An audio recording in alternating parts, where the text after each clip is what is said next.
To that இது secondary. Next பார்த்தோன்னா இது டைனிங் ஸ்பேஸ் இது. ஸோ இங்கே டைனிங் இருக்கும்போது குக் பண்ணி எடுத்து கொண்டாந்து வச்சு சர்வ் பண்ணுற மாதிரி, அதாவது அங்கே கிச்சன்லேருந்து கொண்டு வந்து இந்த இடத்துல வச்சு இங்கிருந்து எடுத்து டைனிங் டேபிளில் சர்வ் பண்ணுற மாதிரி ஒரு கிராக்கரி கேபினெட். இந்த கிராக்கரி கேபினெட்டில் இந்த டேபிள் டாப்பும் யூஸ் பண்ணுன்றதுனால இங்கே பேனல் மட்டும் பண்ணிவிட்டு இங்கே வந்து நம்ம லைக் கிராக்கரி ஐட்டம்ஸ் எல்லாமே ஒரு கப் அண்ட் சாசரோ மற்ற விஷயமோ இது எல்லாமே நம்ம மேலே வச்சுக்கிற மாதிரி ஒரு அழகாக profile door, black profile with black glass, cooling கிளாஸோடு இதில் கொடுத்துருக்கோம்.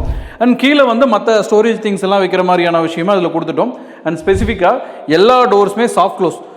ஒரு டோர் 45 டிகிரி மட்டும்தான் நம்ம க்ளோஸ் பண்ணணும், 45 டிகிரி வந்து அதுவாக மெதுவாக க்ளோஸ் ஆகணும். ஸோ இந்த மாதிரியான விஷயம் தான் கொடுத்துருக்கோம். அண்ட் டாப் ஆஃப் தட் ஏதாவது ஒரு பொருளில் நம்ம ஹீட்டாக கொண்டு வந்து வச்சுருவோன்றதுக்காக இந்த கிராக்கரி கேபினெட்டில் மேலே வந்து கிரனைட் வந்து நம்ம போட்டிருக்கோம். அண்ட் ஆப்போசிட் டு தட் இங்கே தான் வந்து டைனிங் வரப்போகுது. டைனிங் முடிச்சு ஒரு சின்ன ஸ்பேஸ் இருந்தது.